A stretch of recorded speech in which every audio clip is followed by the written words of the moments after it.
BD bank পাড়ায় নতুন একটি এপিসোডে আপনাদের স্বাগতম। আজ আমরা শাহজালাল ইসলামী ব্যাংকের মাসিক ডিপিএস সম্পর্কে বিস্তারিত আলোচনা করব। আপনি যদি আমার চ্যানেলে অর্থাৎ বিডি ব্যাংক পাড়ায় নতুন হয়ে থাকেন তাহলে অবশ্যই চ্যানেলটি সাবস্ক্রাইব করে বেল আইকনটি বাজিয়ে রাখুন।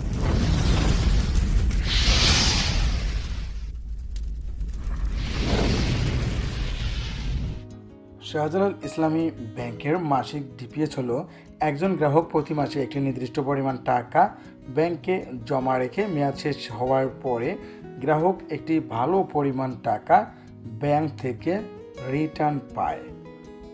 শাহজালাল ইসলামী ব্যাংকের ডিপিএস অ্যাকাউন্টটি গ্রাহক চাইলে শাহজালাল ইসলামী ব্যাংকের যে কোনো শাখা উপশাখা এমনকি এজেন্ট ব্যাংকেও খুলতে পারবেন। শাহজালাল ইসলামী ব্যাংক ডিপিএসের জমাকৃত টাকার বিপরীতে গ্রাহককে বিপদকালীন সময়ে বিনিয়োগ বা লোন সুবিধা প্রদান করে থাকে। শাহজালাল ইসলামী ব্যাংক মেয়াদপূর্তির পূর্বেও ডিপিএসের টাকা উত্তোলনের সুবিধা প্রদান করে, প্রযোজ্য ক্ষেত্রে মুনাফাও দেয়।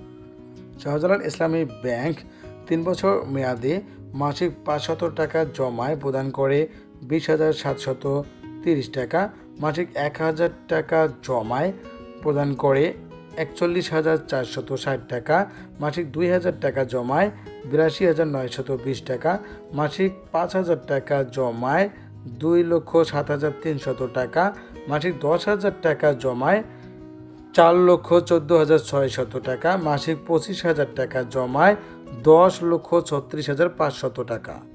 5 বছর মেয়াদে মাসিক 500 টাকা জমায় 38,255 টাকা, মাসিক 10,000 টাকা জমায় 76,510 টাকা, মাসিক 2,000 টাকা জমায় 1,53,020 টাকা, মাসিক 5,000 টাকা জমায় 3,82,550 টাকা, মাসিক 10,000 টাকা জমায় 7,65,100 টাকা, মাসিক 25,000 টাকা জমায় 19,12,750 টাকা।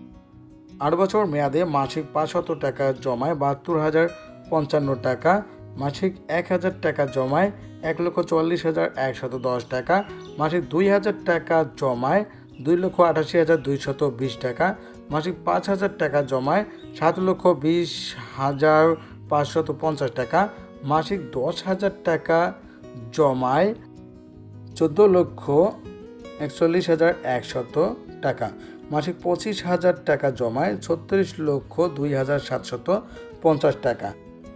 10 বছর মেয়াদে মাসিক 500 টাকা জমায় 1,01,790 টাকা, মাসিক 1,000 টাকা জমায় 2,03,580 টাকা, মাসিক 2,000 টাকা জমায় 4,07,160 টাকা, মাসিক 5,000 টাকা জমায় 10,17,900 টাকা, মাসিক 10,000 টাকা জমায় 20,35,800 টাকা। শাহজালাল ইসলামী ব্যাংকের আকর্ষণীয় ডিপিএস অ্যাকাউন্টটি খুলতে গ্রাহকের কি কি ডকুমেন্ট লাগে? আকর্ষণীয় এই এফডিআর অ্যাকাউন্টটি খুলতে গ্রাহকের কি কি ডকুমেন্ট লাগে আসুন তা জেনে নেই। গ্রাহকের সাম্প্রতিক তোলা পাসপোর্ট সাইজের 2 কপি ছবি, অ্যাকাউন্ট হোল্ডারের ছবি অবশ্যই ইন্ট্রোডিউসার বা পরিচায়ক দ্বারা সত্যায়িত হতে হবে। নমিনির এনআইডি বা পাসপোর্ট বা জন্ম নিবন্ধন বা ড্রাইভিং লাইসেন্স এর ফটোকপি, নমিনির 1 কপি সদ্য তোলা পাসপোর্ট সাইজের ছবি অবশ্যই তা অ্যাকাউন্ট হোল্ডার দ্বারা সত্যায়িত হতে হবে।